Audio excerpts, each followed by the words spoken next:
सेजुन एक बहुत ही होशियार छात्र था जिसे बस अपने मार्क्स की परवाह थी। लेकिन एक दिन कुछ ऐसा हुआ जिसने उसकी पूरी जिंदगी उलट-पलट कर दी। उसने गलती से अपने पिता का अंडरवेयर पहन लिया और इससे नीचे की चीजें असली से कहीं बड़ी दिखने लगी। पास बैठी एक औरत को लगा कि वो उस पर बंदूक ताने बैठा है। घबराकर उसने उसे जोर से मारा और चिल्लाने लगी। और बात यहीं खत्म नहीं हुई। किसी ने पूरा शर्मनाक सीन अपने फोन में रिकॉर्ड कर लिया। जब तक सेजुन स्कूल पहुंचा, वीडियो हर जगह फैल चुका था। पल भर में वो स्कूल का सबसे बड़ा मजाक बन गया। शर्मिंदा और गुस्से में वो वहाँ से चला गया, लेकिन गलती से स्कूल की सबसे पॉपुलर लड़की यूगॉन से टकरा गया। टकराने से फ्राइड चिकन उसकी साफ सुथरी जैकेट पर गिर गया। सेजुन घबरा गया और बार बार झुककर माफी मांगने लगा। लेकिन उसके हैरानी की बात ये थी कि यूगॉन ने उसे माफ कर दिया। कुछ पल के लिए ऐसा लगा जैसे समय रुक गया हो। वो उसकी आंखों में देखता रहा। दिल जोर जोर से धड़कने लगा, जैसे दुनिया सिर्फ उनके लिए ठहर गई हो। उसे एहसास हुआ कि वो उस लड़की को पसंद करने लगा है। उसी दिन उसके दोस्त ने एक बड़ा झटका दिया। यूगॉन का पहले से एक बॉयफ्रेंड था, वो भी कॉलेज का लड़का। ये सुनकर सेजुन का दिल टूट गया। दोस्त ने और भी चोट पहुंचाई। तू ऐसे कभी उसका ध्यान नहीं खींच पाएगा। अगर लड़कियां तुझ पर ध्यान दें तो तुझे अपना लुक और रवैया दोनों बदलना होगा।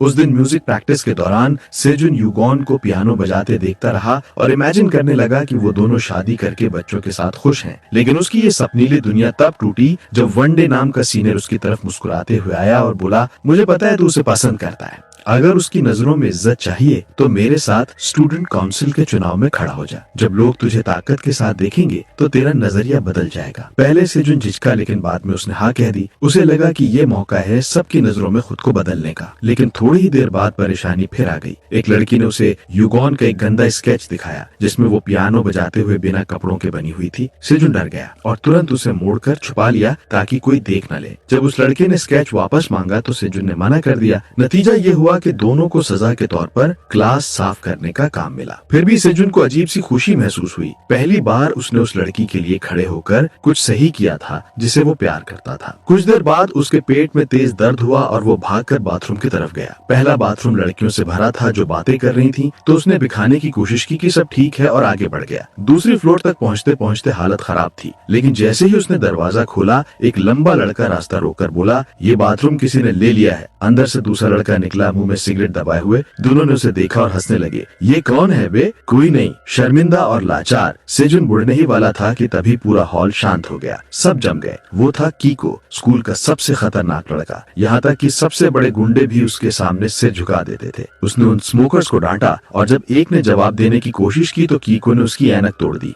वो सारे डर के मारे पीछे हट गए। सेजुन ये देखकर मुस्कुरा दिया, लेकिन कीको ने देख लिया। उसने सेजुन को इशारा किया कि उसके साथ चले। दोनों साथ साथ गलियारे में चलते गए और बाकी सब जलते हुए देखते रहे। चलते चलते कीको ने बताया कि उसने सुना है कि सेजुन चुनाव में खड़ा हो रहा है। उसने एक चौंकाने वाला प्रस्ताव दिया, चल हम दोनों मिलकर काम करते हैं। फिर उसने सेजुन के कंधे पर हाथ रखा और उसे एक अजीब सी गर्माहट महसूस हुई। पहली बार उसे लगा कि कोई उसकी इज्जत कर रहा है। लेकिन ये खुशी ज्यादा देर नहीं रही। जब परीक्षा के नतीजे आए तो उसकी रैंक गिरकर 32 हो गई। उसके दोस्तों ने उसका मजाक उड़ाया। एक दोस्त ने सलाह दी कि रिपोर्ट कार्ड फेक कर दे ताकि माँ डांटे नहीं। सेजुन ने ऐसा ही किया और उसकी माँ मान भी गई। न केवल उसने डांटा नहीं बल्कि उसे एनर्जी ड्रिंक का पैक भी दिया। इस छोटे से जीत ने उसे हिम्मत दी। वो आखिरकार यूगॉन से बात करने गया। दिल जोर जोर से धड़क रहा था जब उसने कहा, तुम पियानो बहुत खूबसूरती से बजाते हो। यूगॉन मुस्कुराई और बोली, धन्यवाद। कुछ पल के लिए सब कुछ सही लगने लगा, लेकिन उसकी खुशियाँ फिर टूट गईं। कुछ लड़के फिर उसके पीछे पड़ गए, उसे तंग किया, धक्का दिया और चारों तरफ से घेर लिया। उसने मिन्नतें की कि आज मेरा जन्मदिन है, छोड़ दो। लड़के हंसे पर उसे मजाक में छोड़ दिया।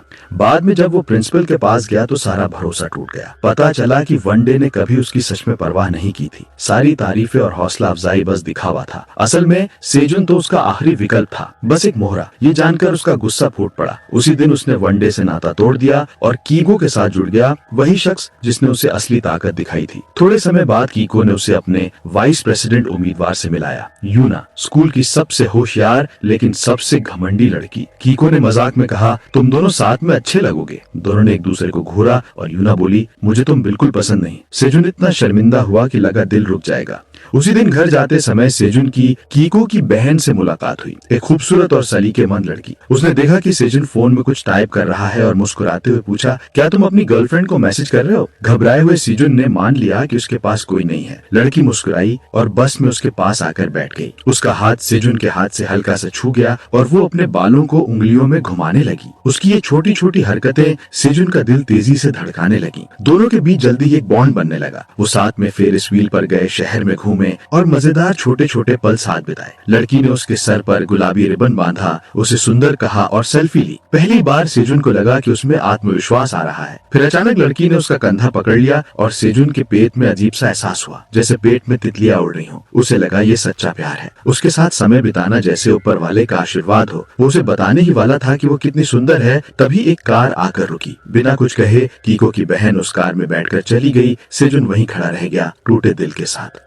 उसे इतना उदास देखकर कीको ने उसका धन्यवाद करने के लिए उसे एक एप्पल वॉच दी, एक आधुनिक घड़ी जिसमें जीपीएस था और जो खाना बनाने में भी मदद कर सकती थी। सेजुन बहुत भावुक हो गया और सोचने लगा कि क्या अब वे सच्चे दोस्त बन गए हैं। अगले दिन स्कूल में छुट्टी के समय उसकी क्रश ने उससे पूछा कि वो कल स्कूल के बाद क्या कर रहा था। वो एक लड़की के साथ था। ये सुनकर युगॉन के चेहरे पर जलन साफ झलक रही थी। सेजुन ने गुस्से में कहा कि उसे जलने का कोई हक नहीं है, क्योंकि वो दोनों तो डेट भी नहीं कर रहे। तभी क्लास की प्रेसिडेंट ने उसे घूर कर कहा, भले ही तुम स्कूल के वाइस प्रेसिडेंट बन जाओ, लेकिन इस क्लास की प्रेसिडेंट मैं ही रहूंगी। ज्यादा उड़ने की कोशिश मत करना। बहस के बीच उसकी नजर सेजुन की एप्पल वॉच पर पड़ी। वो चिल्लाई, देखो सब, ये घड़ी तो चोरी की है। क्लास में हंगामा मच गया। किसी ने उसे चोर कहा। एक लड़के ने तो घड़ी छीन कर पहन ली और बोला, देखो अब ये मेरी है। तभी दरवाजा खुला और कीको अंदर आया। उसका आना ही सबको चुप करा गया। वो शांत लेकिन सख्त आवाज में बोला, वो घड़ी मैंने सेजुन को खुद दी थी। फिर सबको चौंकाते हुए उसने कहा, सेजुन आज रात मुझसे मिलो। पूरा क्लासरूम एकदम शांत हो गया। रात को जब सेजुन कीको के घर की ओर जा रहा था, उसने रास्ते में 3 लड़कियों को स्कूल के सबसे हैंडसम लड़के की बातें करते सुना। उसकी खिल्ली उड़ती देख वो गरज उठा, चुप रहो। लड़कियां डर कर साइड हो गईं। सेजुन को एक पल के लिए ऐसा लगा जैसे वो कोई गैंगस्टर बॉस हो जिससे सब डरते हैं। लेकिन असली झटका तो तब लगा जब कीको के घर पहुंचा। वो जगह किसी महल से कम नहीं थी। आलीशान फर्नीचर, खुद का कैफे, निजी लाइब्रेरी और एक नहीं बल्कि 2-2 बेसमेंट। ऊपर जाकर कीको ने उसे एक कमरा दिखाया जो सिर्फ उसके लिए बनाया गया था। वो साउंड प्रूफ था, आधुनिक टेक्नोलॉजी से भरा हुआ और सिर्फ एक स्पेशल कार्ड से खुल सकता था। कीको ने कहा, तुम जब चाहो यहाँ आ सकते हो। तभी सीजन को पहली बार समझ आया कि कीको का परिवार कितना अमीर और ताकतवर है। कीको ने बस एक बात कही, सबके साथ अच्छा व्यवहार रखना, अगर झगड़ा हुआ तो चुनाव हार जाएंगे। सीजन और यूना के बीच एक तरह की दुश्मनी थी, लेकिन उसके पीछे एक अजीब सी केमिस्ट्री भी। जैसे लोग कहते हैं कि जो ज्यादा लड़ते हैं वही एक दूसरे को पसंद करते हैं। अगले दिन क्लास में हंगामा मच गया। किसी ने युगोन की बिना कपड़ों वाली ड्राइंग बनाई थी जिसमें वो पियानो बजा रही थी। सब हैरान थे। सबूतों से लगा कि ये गोंते ने किया है, क्योंकि पीछे की लिखावट उसकी जैसी थी। गोंते ने सीजन की ओर मदद की उम्मीद में देखा, लेकिन सीजन ने मुंह फेर लिया। टीचर ने हैंडराइटिंग चेक की और पुष्टि कर दी। सबके सामने शर्मिंदा होकर गोंते भड़क गया। उसने सीजन पर ही इल्जाम लगाया और उसे एक कमजोर अकेला लड़का कहा। लेकिन इस बार सीजन नहीं झुका। वो सीधा खड़ा रहा और बोला, जो किया है उसके जिम्मा लो। आखिरकार गोंते टूट गया। वो घुटनों पर गिर पड़ा और युगोन से सबके सामने माफी मांगी। कुछ समय बाद सीजन को एक ऐसी इनविटेशन मिली जिसकी उसे उम्मीद भी नहीं थी। एक सीनियर की पार्टी का न्योता। वो चौंक गया कि कोई उसकी तरह के लड़के को भी बुला सकता है। वो पहुंचा तो दरवाजे पर खुद कीको ने उसका स्वागत किया। कीको साधारण कपड़ों में था, जबकि सीजन अपने स्कूल यूनिफॉर्म में असहज महसूस कर रहा था। पार्टी के सख्त नियम थे, फोन नहीं, फोटो नहीं, यहाँ तक कि समय भी नहीं देख सकते। सीजन को लगा जैसे वो किसी सीक्रेट गवर्नमेंट बेस में आ गया हो। उसने जूते उतारे, लाइन में खड़ा हुआ और फोन जमा कराकर अंदर गया। अंदर तो जैसे कोई और दुनिया थी। चमकती लाइटें, तेज म्यूजिक, छात्र पागलों की तरह नाच रहे थे, खुलेआम किस कर रहे थे और जमकर शराब पी रहे थे। कीको ने गर्व से कहा, ये है मेरे चुनाव के साथी सीजन और यूना। लड़कियां चीख उठी, सीजन बहुत क्यूट है। कुछ ने तो उसे किस भी मांग ली। तभी एक लड़के ने उसे नीले रंग की चमकती शराब का ग्लास पकड़ाया। सीजन हिचकिचाया। सब लोग उसे घेर कर बोले, पी लो पी लो। कीको ने उसे रोकने की कोशिश की, मत पी, अगर घर शराब की बदबू में गया तो तेरी माँ तुझे मार डालेगी। लेकिन सबके ताने सुनकर सीजन ने खुद को साबित करने की ठानी। उसने एक ही घूंट में पूरा ग्लास पी लिया। शराब उसके शरीर में आग की तरह फैल गई। कुछ ही सेकंड में वो बदल गया, नाचने, चिल्लाने और सबका ध्यान अपनी ओर खींचने लगा। लेकिन जल्द ही वही लड़का जिसने उसे शराब दी थी मजाक उड़ाने लगा। इस बार सीजन का गुस्सा फूट पड़ा। उसने सीधा उस लड़के के चेहरे पर मुक्का मारा। उसे बहुत अच्छा लगा, जैसे उसकी आत्मा आजाद हो गई हो। हो, लेकिन किसी ने उस झगड़े का वीडियो बना लिया। रात में जब सब सीजन को उठा कर ले गए तो कीको पीछे रह गया। वो लड़का बोला,